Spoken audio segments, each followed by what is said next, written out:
Everyone was waiting for a response from our government. Ladies and gentlemen, atidi kurova imbwa takaviga mupinyi. It's either Al Jazeera iri kunyepa kana kuti Al Jazeera iri kutaura chokwadi. Kana Al Jazeera iri kunyeba, they must be sued towana forex, towana mari munyika. Forex yatisina yaya. Kana chiri chokwadi chakataurwa ne Al Jazeera, we do not need the way things are being done on a government level. Most people had predicted that our government will look for a way out, or they will look for a response to sluggishly respond to such matters of urgency. Kutononoka kwa vanoita ikoko, that's sluggish governance. We do not want the way institutions of government are being run. Even zvikanzi ndikokuti nyika iwane forex sekutaura kwazvinoitwa, we do not need such administration. Who makes those decisions? Can you believe kuti tine nyaya yakadaro itoda agents? Munhu wese ada kutoplay a card rekuignore naye. Government yacho ne Gold Mafia racho ne army yacho ne ZANU yacho ne Zimbabweans yacho ne vese vakaita journalism ne ma NGO acho kaya kuti ne CCC yacho ne team rese roda kuhwandisa uoro hwakaitwa ipapa nema organizations ese anofanira kunge achitoita noise about the Al Jazeera expose. Vese vave kutofocusa nezviri kumberi as if hapana zvakaitika. Vese vave kutopusha zvema elections as if zveGold Mafia zvisina kana basa. I want to understand kuti pakabiwa kana pakaitwa uori kana kuti pakaitwa serious misconduct, munoreva here kuti hazvina basa. Inini pachezvangu ndo pandisingachenese maopposition emuZimbabwe, because pakadai so ndo paifanira kubuda, but instead vari kutobatsira kutsika nyaya. Kutsikwa kuri kuitwa nyaya yeGold Mafia, inini personally I concluded kuti ZANU PF neCCC nemaopposition isame WhatsApp group. After tese taona evidence yakaburiswa neAl Jazeera, after tanatsoona uoro ruri kuitwa nesyndicate, zviriko here zvekuti our government goes on to demand evidence from Al Jazeera? Ladies and gentlemen, I'm saying my investigations ngaaitwe, and vese vane mazita akadomwa mudocumentary muexpose iyoyo vanofanira kuinvestigatwa. Batsiranewo neni timbovavaendesa pasuspension until my investigations iwayo apera. Zvakaburitswa neAl Jazeera from episode 1 to episode 4 haisi evidence here nhai vabereki nevachabereka. Ilevel reignorance rakaita sei nhai. I can't believe kuti sure tine nyaya munyika, civil society neopposition they are quiet about it. Pfungwa dzangu dzakatomhanya kuti top brass yeZANU PF netop brass yeCCC vakatoplana chigame ichi. Vamwe vese pasi hapana zvavanoziva. Funga kuti vese vada kutoita kuti tiite kunge nyaya yeGold Mafia isina kana basa. Ndinofunga kuti vari kutoziva zviri mberi after my elections. Vari kutoziva zvichabuda musarudzo ya2023, and they will dine on the same table yekuluta after the elections. Dai CCC isiri fake opposition, dai Jobs kala katobuda, dai yakabuda kare, and again ipapapa dai vakasimudzira nyaya yeGold Mafia treating it as a matter of urgency, dai ipapapa vakatomboisa nyaya dzema-elections paside, havari kutoziva kuti vakaluza futi. Why is Chamisa chete pushing for elections when we have an urgent situation on our table? Mamwe ma decisions anoitwa na Chamisa akadhakwa, ladies and gentlemen, and you want me to trust him with my vote? Come on guys, wake up. How is it possible for you to win my elections without my reforms? Chikembe, ladies and gentlemen, Chamisa and his top brass know kuti he will not preside as the president of Zimbabwe. Deal ringori pachena apa ndere kuti vachatanga kungodya nesystem iyi forever and ever and ever. Ladies and gentlemen, I'm saying apa ndo pamunofanira kuitawo ma-analyst. Anyway, hapasiripo pane nyaya yangu, ladies and gentlemen.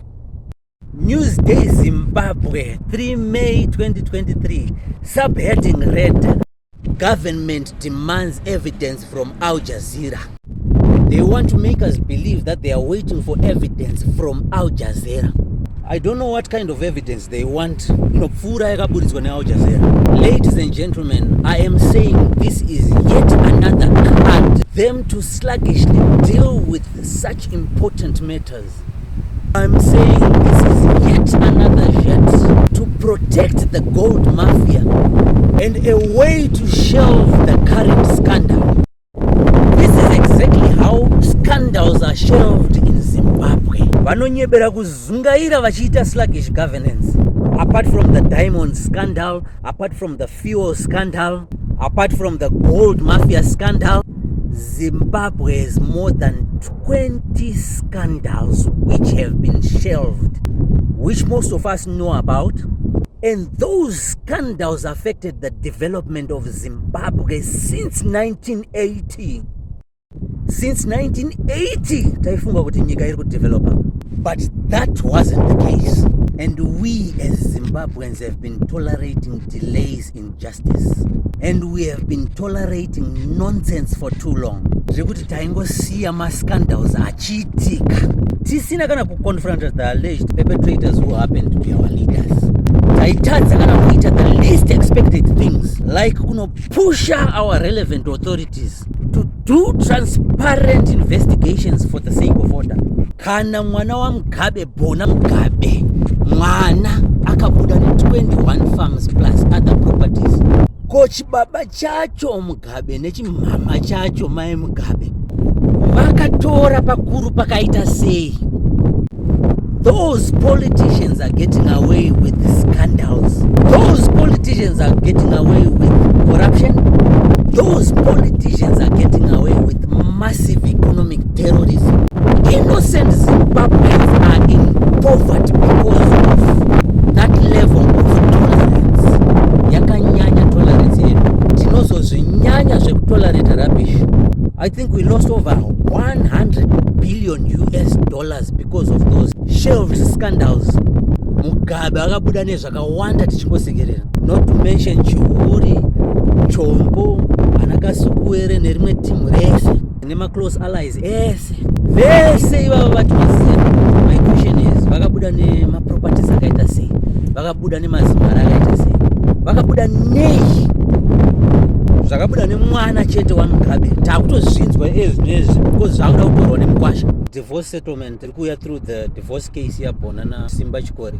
Zvamai Mugabe zvakaita sei kana mwana aine 21 farms? Zvababa zvakaita sei? Ladies and gentlemen, mark my words.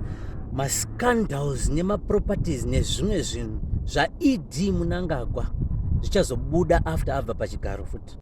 That's a story for another day, ladies and gentlemen. Taiti pakaenda vaMugabe, taiti pamwe zvapera. But only to realize through Al Jazeera kuti vaivepo nevaripo is same WhatsApp group.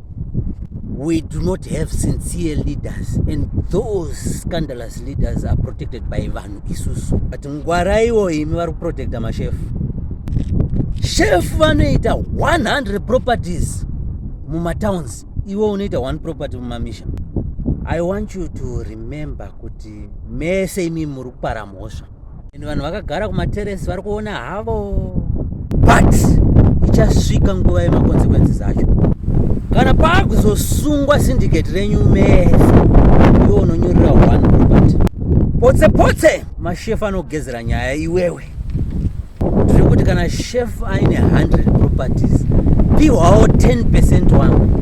Not kuti wopiwa 1 ngekumusha iye chef achitora 100 dzemumatowns. For sake man. Pamaimhanya muchiti pamberi nenyaya dzemusangano. Vamwe vaitorwisana nenyaya dzemadiamonds $15 billion. Ndiri kuti 2017 we were all traumatized because ndipo pacho patakazonzwa nyaya dzemadiamonds dzekunzi kwashayikwa $15 billion. MaZimbabweans ndinzweyo. Ndiri kuti mari yemashelved scandals iwayo, mari yemadiamonds iyoyo $15 billion. Mari yedzimwe hondo dziri kuitwa dzasingazive. Mari yese iyoyo, that is our money as Zimbabweans. Vanhu vashoma ndivo vari kupfuma nemari dzedu dzenyika. That money was supposed to develop Zimbabwe in a significant way. That money was supposed to grow Zimbabwe. That money was supposed to transform growth points into modern towns. That money was supposed to enhance all our livelihoods. That money was supposed to do a lot on the infrastructural development. And it was supposed to do a lot for Zimbabwe. Per 15 billion euro, it was better kuti munhu wese apiwe $1,000. Taikwana tese tiri 15 million at that time. As of now, ndiri kuti tinofana kurova marecovery as ma-civilians. In other words, ndiri kuti mukatipa dhora pamunhu tinogona kuita ma-debt collectors yenyu torecover 15 billion yekutanga. Tinogona kurecover that lost 15 billion US, then toigoana evenly. Munhu wese muZimbabwe achiwana $1,000. Izvozvo zviri nani, ladies and gentlemen, pane kuti 15 billion US yodyiwa ne10 families chete. Zvitori nani kuti tese tomboita a nationwide braai, tombodyawo nyama 1 weekend chete. Munhu wese ombodyawo nyama 20 mari chete, imwe balance yacho ochengeta. Tipei madhora to recover the allegedly lost 15 billion US. We must remain focused. Kunyange pakakandwa nyaya dzekunzi pane nyaya dzagazetwa dzisina approval yemukuru, maZimbabweans musade nyaya zvekudaro. Remain focused. Skiri dzekuvhiringana idzodzo, skiri dzekubvisana pane nyaya chaipo, intelligence dzakudhara. Tiri kuti pane nyaya yegold mafia iripo yatakungosiya futi ichienda nesame direction. Chiri kutikanganisa ndechekuti tiri kunyarara when our leaders are getting away with such massive theft cases. Would-be offenders will take the same direction if we don't do anything about these things, guys. Ende pane nyaya, ladies and gentlemen, sekuburitswa kwakaitwa expose neAl Jazeera, vari kuti mazita esa vakadoma mu episode 1, episode 2, episode 3, episode 4, ese mazita akadomwa zviri kunzi ndiyo syndicate yacho yegold mafia. Zviri kunzi ndidzo mbavha dzacho dzinoba goridhe muZimbabwe zvine unkwaru, ndiro syndicate racho iroro rakadomwa mazita. It is a syndicate riri involved in economic terrorism. Nyika yacho inosumuka sei kana tichisiya terrorism yakadai ichiitika? Ladies and gentlemen, I am saying that money which we are losing to those scandalous leaders, that money which we are losing to that diamond cartel, that money which we are losing to Queen Bee Fuel, that money which we are losing through scandalous tenders, that money which we are losing through inflated invoices, that money which we are losing through ghost workers, that money which we are losing through hefty salaries and hefty allowances, that money which we are losing to the gold mafia through our insincere leaders is supposed to give us the Zimbabwe we all want. Tese maZimbabwe tikureva here kuti tikutadza kungoita a few bold steps ekuzvimisa zvinhu izvi zvemudhoto zvatinoitirwa munyika yedu yeZimbabwe. I want to understand kuti tine kakusanzwisisa here, or is just that we are ignorant, or is just that we made a choice yekuti we don't want to be involved munyaya dzematongerwo enyika, ngavabe havo okutopusa zvachose. Ndiri kubvunza kuti pakabiwa sekubiwa kuri kuitwa izvozvi tinofanira kungonyarara here? Toregedza here kubvunza pakaitwa such lethal robberies yemaresources edu? Ndobvunza nchiti munotya here? Muri magwara here? Makapusa zvekudaro here maZimbabweans? Munosaba here? Pache zvako iwo haudi kuinzwa nyaya iyoyo. Through fake opposition parties, they are making us to focus on elections through their media houses. Through CCC iyoyo, they are making us to concentrate and focus on the elections. Hazvina kana logic kuti tobirwa senyika tobva tangonyarara tese. Hazvina logic kushaya value system. Hongu hatina power rekutuma masoja nemapurisa directly. But tinganzi tiri kukanganisa here tikapusha for my investigations sekutaura kuri kuitwa neAl Jazeera. I want you to learn something. In Zimbabwe muna 2017 kwakaitwa coup. Vacho vakaita coup iyoyo, Do you know kuti vakazocheneswa nesu maZimbabweans nema-elections a2018? Zvekuti dai pasina ma-elections, dai vakangonzi masoja akatora nyika Zimbabwe, havaizokwanisa kurecognizwa nechero nyika zvaingonzi inyika yakatorwa nemasoja. But tisu vanhu takavachenesa vanhu vakaita kuru through my-elections. Kudzidza hakupere, ladies and gentlemen. Taiziva money laundering chete, but through Al Jazeera takazodzidza kuti kune chinonzi laundering criminals laundering. Ma-criminals anohwanda nezita rechurch, shuwa kutosvika pakuita ma-leaders echurch. Isusu semazimba totopasisa kuti kwedu tine munhu waMwari akatendeka, a man of God. Mu Gold Mafia expose episode 1 mune anozviti brother Paul, I'm sure his name is Kamlesh Patni. Iyeye is a criminal mastermind wema-criminals.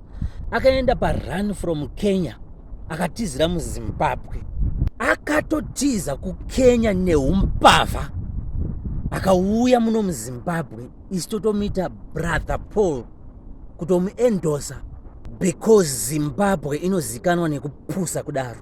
Brother Paul he is a criminal, but takamubatsira tisu kumuchenesa because of our stupidity. Our stupidity iyoyo, it poses as a service. Criminal laundering services. Criminals laundering services idzodzo dzakabatsira Kamlesh Patni kumuita brother Paul. Takamuconverta tisu through our services idzodzo, tikamuita brother Paul kumuita a man of God. Asi ega brother Paul, we have so many examples of my men of God anenge ari ma-criminals, but tisu tinenge taachenesa through our services kuvaita vanhu vaMwari, idzo dziri mbavha. Isusu tega maZimbabweans tisingablame anyone else. Tisu tega tinochenesa mbavha through our weak systems, weak minds, and weak leadership. Criminals laundering services will make criminals become church leaders. Ma-criminals anohwanda nechurch and anohwanda nepolitics, but zvese izvozvo zvinotikosta senyika. The question is, sei tiri kuda kuchenesa vanhu vakadomwa mazita avo muAl Jazeera document? Kana zita raID rakataurwa muAl Jazeera imomo muexpose iyo, is it not proper to probe into those allegations, toita ma-investigations? Ndiri kuti hazvisi proper here kuti paitwe ma-investigations kusvika ID acheneswa nema-results ema-investigations acho? Chatinoziva ndechekuti kana munhu achiinvestigatwa, even basa anombonzi chimbomira basa until ma-investigations apera. Saka ndo zvinofanira kungoitwawo pana ID. Anofanira kumbomiswa upresident poitwa ma-investigations. Ma-elections haiko zvino wombomira, then ozouya elections a2028 ndokunge patoitwa ma-investigations acho. Ndiri kuti kufunga kwangu ZANU PF inofanira kutsvaga imwe candidate for the 2023 elections. Candidate yavo yavanga vaisa for 2023 elections vomboisa paside kusvika ma-investigations apera, even akanzi anopera 2030. But panofanira kuitwa ma-investigations in line with the Al Jazeera expose, because it is not something we can ignore. Vabereki, ndiri kuti apa pane ma-serious allegations ekuti anogona kunyudza nyika, yes, especially if our resources are to be blacklisted on the international market. Zimbabwe needs urgent solutions to sluggish governance. And musafunge kuti my-elections anoshanda in dealing with our Zimbabwe problems. And musafunge kuti zvamunofunga zvinoshanda muZimbabwe. Ma-strategies anobva kwandiri nevamwe vanozivawo system ndo anoshanda muZimbabwe. Ndiri kuti maZimbabweans tisu tega tiri kuzvikwadza because tiri kubatsira kuisa kahand mu-laundering yema-criminals. Ndiri kuti kuenderera mberi nema-elections means tiri kuchenesa vapari vedzimhosva. Kana munhu atadza Anofana kurangwa ipapo kwete zvekuti tinozomirira 2030. Law and order must take its course until justice prevails. This is so that the would-be offenders can hesitate to commit similar offenses. People should not get away with crimes vachihwanda nechurch, kuhwanda nepolitics. Vamwe vanotohwanda nemitemo yavakapushira kuti iiswe. My question to you is, uri wema-solutions here kana kuti uri wema-comments? Or ndimi wekufamba 2 steps forward 2 steps backwards? Inini ndiri wema-solutions, handisi wekungokomenta kana kungotaura zvinhu zvatoitika kudaro. Ndiri wekutsvaga the best way forward chete. What is the best way forward for Zimbabwe as of now? Ngatitotangirei pekuti toita sei neexpose yeAl Jazeera yeGold Mafia iyi. Tonyarara here sezvatakangoita mumascandals ese akaitwa from 1980 to date. Tonyarara here sezvatakangoita pakashayikwa $15 billion kumadiamonds. Rimwe ipapa pari kungofunga kudai vangomirira ma-elections because hatopa padhuze. Chamusingazive ndechekuti pari zvino hakusati kwakubvumidzwa kuita ma-campaigns mamwe aya because pachine nguva ma-elections haasati atanga. So zvinoreva kuti kana musati maakubvumidzwa ma-campaigns, it means pachine nguva yekuita zvinofanira kuitwa. Kana parliament isati yaitwa dissolve, it means pachine nguva. Kana proclamation isati yaitwa, it means pachine nguva.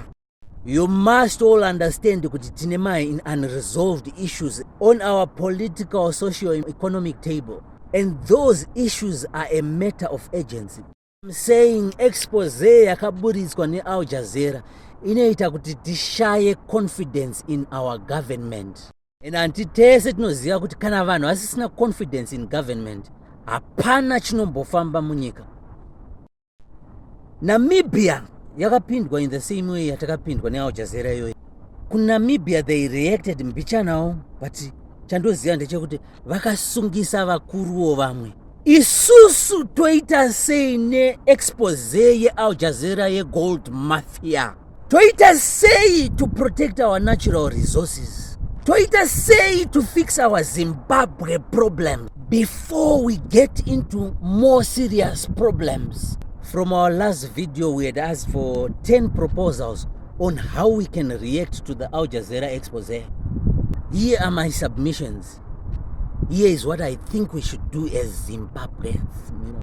How must we respond? Kutotanga chacho ndechekuti imimi maZimbabweans munoda munamata. Baba tonamata muzita raJesu. Baba bvisai zvimuti zvakaiswa munzeve dzevana venyu maZimbabweans. Bvisai mweya wekutya wakaiswa mumaZimbabweans. Bvisai mweya wekukoshesa zvisina basa munguva yekudhila nezvinhu zvine basa. Shuwa vanhu kutadza kukoshesa zveGold Mafia. Baba ndonamata muzita raJesu. Baba tinoziva kuti nyika ino ine mimba yemaresources akawanda. But chinobuda chaicho chingabatike ndipo pasina. Naizvozvo ndinonamata ndichiti bvisai mweya wemamiscarriage ari munyika. Bvisai mweya uri maleaders edu, mweya usingade progress yenyika. Bvisai mweya wekuzungaira uri mumaZimbabweans. Father, be a tangible reality in the midst of all economic mishaps. I pray for protection, protect your people and continue to favor them in the midst of all calamities. I pray for justice to prevail in the nation of Zimbabwe. Ndonamata zvakare kuti bvisai mweya wekuzungaira uri mumaZimbabweans. And all of God's people say, Amen. Chinditeererai kana Mwari vabvisa zvinoita kuti musateerere. Nyaya iri panapa nde expose yeAl Jazeera nezvatinokwanisa kuita as maZimbabweans. Kana tisina mweya wekuzungaira, tinofanira kuita mweya wekuonera. Hatifanire kumhanya kuita zvema-elections kana pasina kuitwa ma-investigations to clear vane mazita ari mudocumentary reAl Jazeera. Tamboti mumwe wemazita akadomwa ndiED muexpose 4 zvirimo. I think ED aipiwa title yekuti the boss, kana kuti number 1, kana kuti ED yacho, kana kuti baba. Zviri kunzi president wenyika yeZimbabwe, nyika yedu, he is part of the syndicate iri kuita kuti nyika yedu ishaya development iri significant. In other words, zviri kunzi president vedu uses his office and state resources kuti protect the fellow leader criminals vabereki nevachazobereka. Those are very big allegations which we cannot afford to ignore as Zimbabweans. In other words, zviri kunzi he is using his office and state resources in facilitating the shenanigans and criminal activities exposed by Al Jazeera. Zvese zvandiri kutaura zvirimo muexpose yeAl Jazeera. So ini ndinofunga kuti hatifanire kungonyarara and hatifanire kungomhanya kuita zvema-elections pasina kuitwa ma-investigations anoclear iye ED wacho. As much as there are laws to protect the president, there are also laws to deal with incompetence and misconduct ya president. Section 98 inotaura nezve-presidential immunity. From this section ndipo panobva how the president is protected by the system. What must we do? There are more than 3 ways in which we can react to all this rubbish. Number 1, Zimbabweans must send a strong message to ZEC or ZANU PF. And message yacho ndeyekuti ZANU PF must be disqualified or will be disqualified from participating in the 2023 elections for fielding munhu ari under investigations. Number 2, we can push the Senate and the National Assembly to act in accordance to Section 97, which is removal of the president from office for serious misconduct. Number 3, we can again push the Senate and National Assembly to act in accordance to Section 109 of our Zimbabwe Constitution, which is to pass or push for a vote of no confidence in government. Ndiri kuti since ZANU PF iri kuisa a candidate which is allegedly a syndicate, that candidate yavakaendorsa has to be investigated. General knowledge, you know, there is no smoke without fire. Saka pane nyaya apa. ED hangangodomwa pasina nyaya. No smoke without fire. It would have been proper kuti ZANU PF itsvage imwe candidate to run that public office until number 1 is cleared. Apa hapana nyaya. Vakasachinja candidate. Either ZANU PF yacho yese has to be disqualified from participating in the 2023 elections, or we must together push the Senate and the National Assembly to act in accordance to Section 97, which is removal of the president from office for serious misconduct, or we must together push for a vote of no confidence in government. Ndiri kuti kana tiine mweya wekuzungaira wekuignore document neexpose yakabudiswa neAl Jazeera, kubva tese ngatichotanga kuita zvekufocusa in the 2023 elections. Kana tese taakunyebera kuzungaira, tese ngatingoita zvema-elections acho. Kana taakuita izvo zvema-elections acho neniwo ndamo, please follow and like my videos. Please support my party inonzi Mayas, a movement amalgamating youth to advance Zimbabwe. Link riripo comment section. Follow us and like our video, the next video which is coming after this one. Then toita zvema-elections tese. That is if you want opposition isiri fake. Caption ye video rangu rema-elections ndere kungointroduce Mayas, our political party, what we intend to do nenyika yeZimbabwe nema-weak systems nema-weak leaders. Muvideo racho iroro ndiri kuti ndiri kukandawo khadi rangu rekuti ndiri kuparticipate muma-elections at 2023. If you focus on the 2023 elections, tombonzi isusu hatipo. Ladies and gentlemen, I am saying please do not be disappointed nezvichazobuda after musarudzo ra2023. Ladies and gentlemen, ndikuti pane zvese zvandataura tiri kungotsvaga kuti toita sei as maZimbabweans. We cannot afford to ignore such scandals. Hatingambosiya mascandals achiramba achiwanda munyika yeZimbabwe. Tese tichisafa because of few leaders vari selfish and vasina vision yenyika, vasina chido chekuvaka nyika. Kana takuita zvekuzinyebera kuzungaira, ngatiitei zvema-elections zvacho. Kana takuita zvema-elections, please follow me on all our social amenities.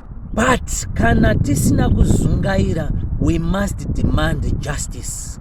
Please tell me what you think we should do as Zimbabweans. Munongonyora muma-comment section, then tinofana kuita action nekukurumidza. Ladies and gentlemen, I thank you. My name is Louis Mandija, but I prefer being called Louis Chete. Ndiri muyera mhofu, tisu ana mhofela vacho. Please tell me what you think we must do.